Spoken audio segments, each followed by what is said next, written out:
Welcome back, trainers, and I'm back too. I haven't been uploading quite frequently because I've been a little bit disappointed with the Go Battle League. Very frustrated. We're going to be going over that once we are done talking about the new event that has just been announced that is going to be Pokemon Day, in which we're going to be able to get ourselves clone Pokemon, folks. So if you're not familiar with this is going to be revolving around the movie.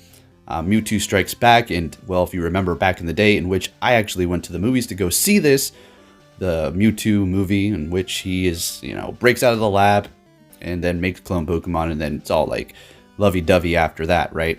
So we're going to be getting Armored Mewtwo returning, and it's going to have psystrike. So yet again, another Pokemon that I powered up, Armored Mewtwo, that I maxed out, that I'm going to have to make another one because mine is going to be the less superior one. So we're already going to be overloaded with events for this month, and they decided to yet again drop another one, which, okay, I suppose, overload. So this is going to be starting February 25th at 1 p.m. until March 2nd at 1 p.m. PDT. So there's going to be Eevee and Pikachu in the wild wearing party hats, as well as Bulbasaur, Charmander, and Squirtle sporting the same festival look in 7-kilometer eggs, and you have a chance of these being shiny. And then you're also going to have Mewtwo returning to the raids, but this time it is going to have the move psystrike, which is going to make it a lot better, absolutely.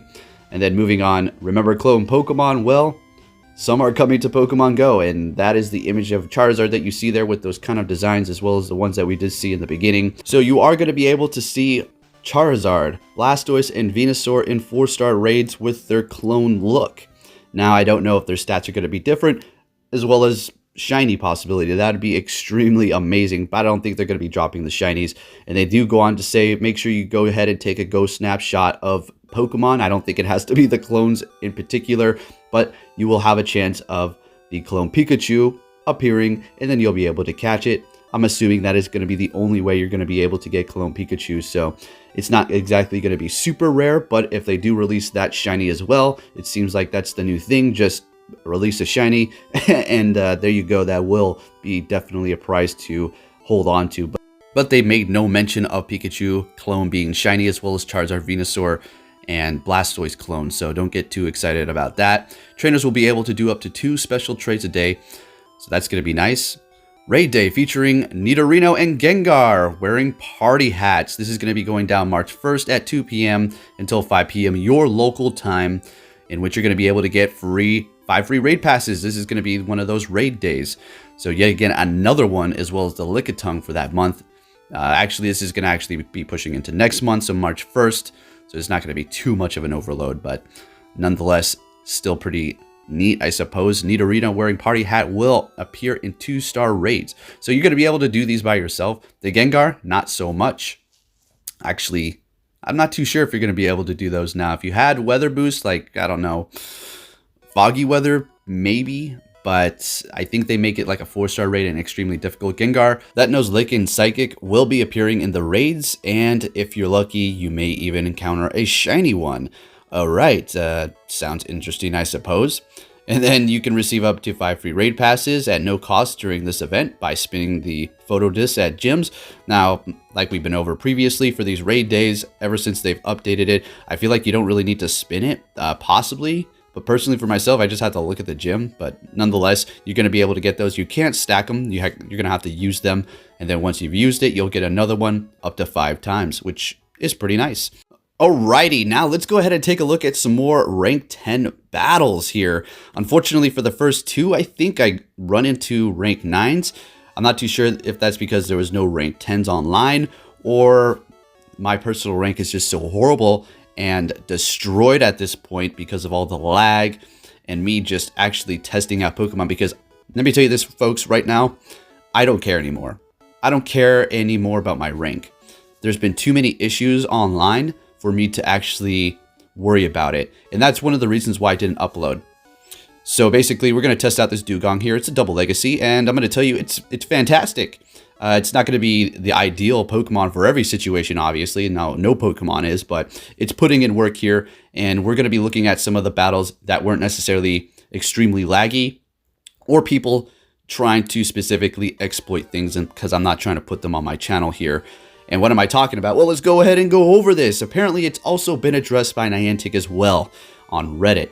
And what am I talking about? Well, let's go ahead and go over this. So I was testing it out with another local trainer because there's no way I'm going to be doing this. And what this is basically people are turning on airplane mode and it's giving them a bit of advantage. Now, when I did test it with another local trainer on my friends list, what happened was I would turn on the airplane mode, but it would just freeze everything for me. They were able to continuously attack and then they would have all this energy. But there's also reports of people saying that it's, they're freezing up, their Pokemon's not attacking, and then all of a sudden they're getting hit back to back by charge moves by their opponent. And apparently they're exploiting this airplane mode. But personally, from my test that we have done, the only thing that really does happen if you do turn on the airplane mode is it basically disconnects you. You can't attack. Your opponent is continuously attacking and they're going to get energy. So basically it doesn't really benefit you when you do this. But there's something that they're doing. There is some sort of exploit that they're doing that is giving them the advantage. And I bet you can say, well, what about it's just laggy, right? The servers are just, not cooperating. Maybe it's your network or their Wi-Fi or your Wi-Fi, pointing fingers, whatever. That's just not giving you the stability that you need to complete these battles. And that is why you're seeing this lag. That is true. That is 100% true. But there's something else going on here. It's not right. I will be in the lead. I will be winning hard. And then all of a sudden, I get a loading thing on the corner and it doesn't let me attack. And I just get hit back to back by double moves in which they had no energy. They had no energy. And I would get the loading thing for about, 7 to 8 seconds, about the time that they would need to accumulate all of this energy. And then it's game over and I lost. I would say a 95% winning scenario, right? So I'm very discouraged. You guys know how much I've been waiting for this. And of course it's not going to be perfect. It's in the test phase. I understand that. That's why I'm not going to be too hard on Niantic about this. This is still a new feature and I'm still appreciative of them bringing it out. I'm just disappointed in general of people who are possibly exploiting ways and there's and don't get me wrong here. There's not one exploit. There is several other exploits that people are doing. Instant charge switches.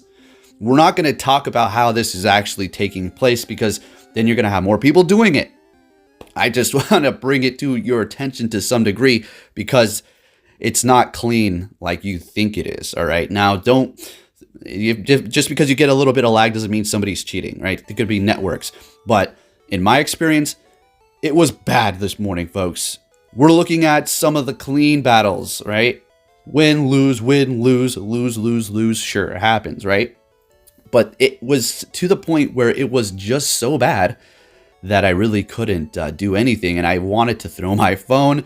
And I'm just so frustrated. That is one of the reasons why I didn't upload, because I'm just sitting over here like, we finally get this feature and it's just full of errors and whatnot. So my rank is destroyed because of that, and as simple as that. So yeah, looking at these battles here, combination with Deoxys and Toxicroak with the Legacy Dugong with Ice Shards and Icy Wind was a fun one to run for sure. And like I said, I'm going to go online with Tespo. I don't care if they're not meta.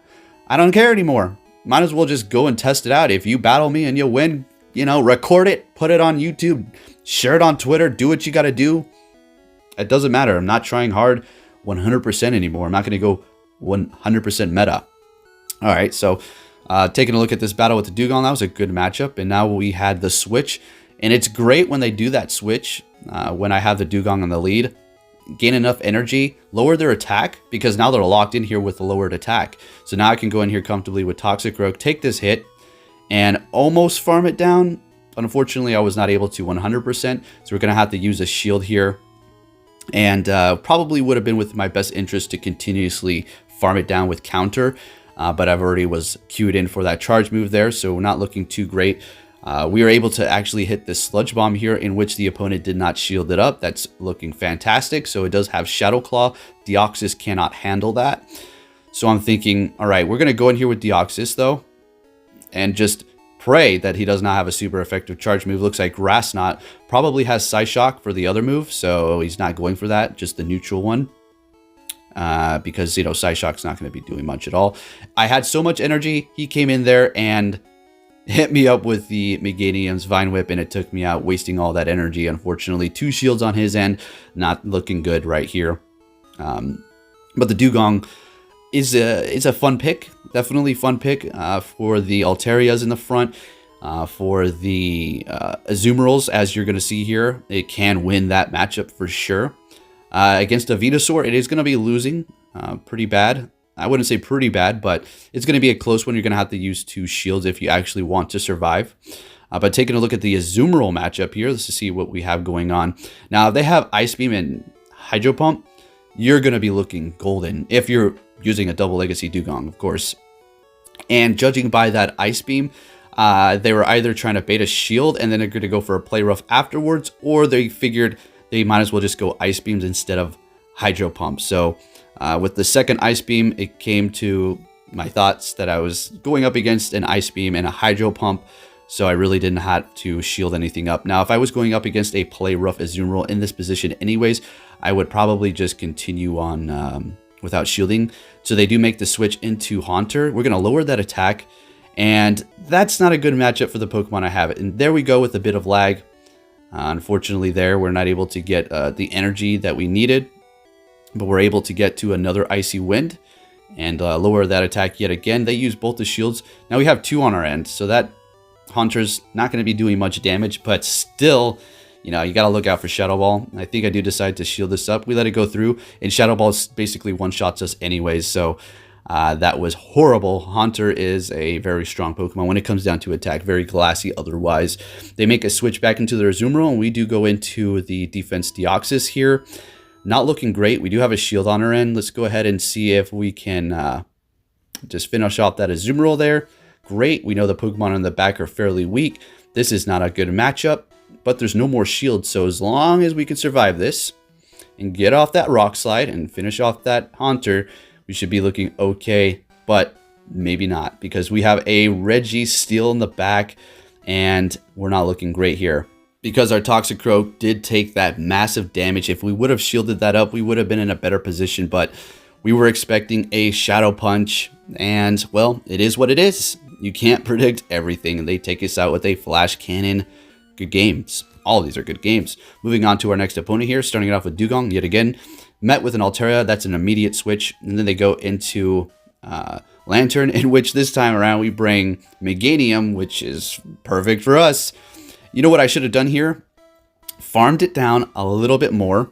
Unfortunately, I did not do so, and what they were doing is letting me just take them out. They're going to come back in with the Altaria. I'm locked in here, and now they could farm me down. Now, I personally thought they could farm me down a little bit more if they wanted. Maybe they felt that they didn't need to. So in which I'm just going to bring back my Dugong. We're just going to go ahead and go Icy Wind and take them out. Now they have a Whiscash in the back. Our Grass type is down, but in this matchup with Dugong with Icy Wind and Ice Shards, you can win fairly comfortable here. As long as you get off that Icy Wind, lower their attack, you're going to be looking golden. And after this, it's just going to be uphill for you. Or should I say downhill? Uphill for them, right? And if they hit you with a Blizzard after you've lowered their attack, being water and ice type, it's not going to be doing much. So a little bit of advice for you guys: if you go up against a Dugong and it's just doing this to you, just continue to go Mud Bomb. Honestly, it's not going to help you going Blizzard. You'll be able to spam that Dugong a little bit more here. Probably shouldn't be saying that, right? Because I'm going to be going back with Dugong and trying more out. But I'm done with my battles for the day because, well, the last like 10 were the most laggiest things I've ever seen. It's so depressing, guys. It really is, because this is everything for me. I love battling, and when these kind of things happen, then it's just like, wow. Anyways, let's go ahead and see what an Azumarill matchup looks like here with Play Rough. So I kind of messed up, I do believe, in this match, because I thought he was going to switch. I should have got off the Icy Wind sooner. Therefore, the Play Rough wouldn't have done so much damage. So now I'm at a disadvantage at what I could have been. Because I was expecting a switch, and I was holding my energy for when they did switch, I would be able to lower that attack and then make the switch myself into a Pokemon whose attack has been dropped. So at this point, we're going to have to use a shield because we were too slow on getting off those icy winds, predicting a possible switch, which we did not see. They do make the decision to shield up and then switch into Medicham very quickly there, in which we had very little health. That was very strategic, very clever, very nice there. Good stuff. And we do enter with our Dugong. Unfortunately, I was not able to get out that Icy Wind onto that Medicham at this point to lower the attack.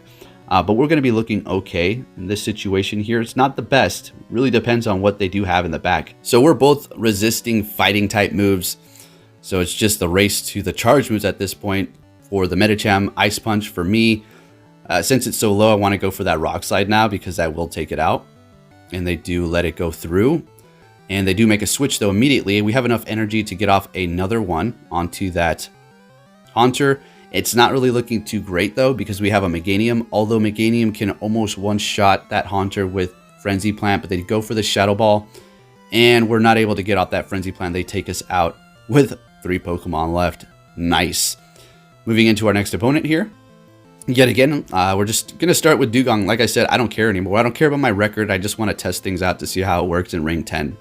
See how it stacks up. So this is a horrible situation here. And I did lag. Typically, I would be able to get to an Icy Wind. But I think it's really close, though. So it's not looking great. We did gain a bunch of energy on our Dugong, so we can come back into the battle and Icy Wind something immediately. They do counter me with an Alolan Marowak. And I'm just going to go for Earthquakes at this point. We're going to let this go through because that was not enough to get the Shadow Ball. We know this. And they're going to go for another Bone Claw, which is, yet again, not going to be very effective to us. And we'll be able to survive and hitting another Earthquake. If they want to burn both shields at this point, then, you know, go for it. Otherwise, you're going to have to let that go down. You take it out in one shot there. In comes the Meganium. And it's not looking too hot because they're going to have a ton of energy, right? And we do enter with Dugong immediately and do this Icy Wind. And we're going to be lowering their attack. We do have 2 shields left, so we're looking pretty decent at this point. And we're going to be able to quick move it down, but they do make a switch into the Registeel. Not looking good. I should have possibly shielded that up, lowered the attack since they were locked in there. So it wouldn't have been doing as much damage to me, and I wouldn't really had to shield this up with my Deoxys here. And what I'm trying to do at this point is finish it off with quick moves, but I didn't want them to get off another charge move on me, so we're just going to go ahead and go Rock Slide, burn their last shield, and let's see what we can do with this. Now they do enter with Meganium. It has no health. It goes down, and then they make the switch back into the Registeel, and it had no more health as well, so we are able to take that win with the Dugong. Let's go. Starting it off the next battle. This is a very unique pick to enter a battle with, and a very brave pick, I might say, and that's going to be Spylus. Because if you run into Charm, it's game over, man. All right, or a fighting type, or another dragon type for that matter, like Altaria. Yes, you're doing super effective damage, but Spylus is very glassy. Well, not too glassy, but it's not the tankiest around. Anyways, we take it out. We get that Icy Wind onto the Whiscash. Now we're just going to let all these Mud Bombs go through because there's no need to shield them up. I think I might shield this one up here. No, we let it go through. Okay. Because we have a Meganium in the back looking great. They make an immediate switch into Tropius, and we switch into our Deoxys. Gain a little bit more energy than needed, and we're going to go for those Rock Slides, which is going to be super effective. I don't remember the outcome of this battle. I felt as if I would have won at the moment, because I do remember feeling that moment during this battle, but I don't remember the outcome here. We're looking okay as long as we shield this up, I think. Yes, okay. So we shield this up, and we're able to get to another Rock Slide. This Rock Slide is not going to take out that Tropius, but it's going to take a massive chunk off of it. They make an immediate switch into the Whiscash, and we do the exact same into our Meganium. I was just hoping that wasn't Blizzard. They didn't have enough, and we have our Frenzy Plant. We're going to go ahead and hit that onto the Tropius here, and we're looking great because they have no more shields, and we have so much energy, we're able to hit another one, and those are the battles. So if you did enjoy this video, trainers, please give it a big thumbs up. And I'm going to get back on and bring you the news. I know I've been slacking lately, but I've been a little bit depressed on the outcome of this Go Battle League and the continuous use of metas. I'm going to tell you this right now. If they don't switch something up and start treating it like Silterino and where you're going to be able to pick unique types, this is going to die off quick. Who wants to keep battling the same top 5 Pokemon, top 7, top 8 over and over again. Not me, and especially with the lag. Thanks for watching, trainers, and I'll catch you all next time.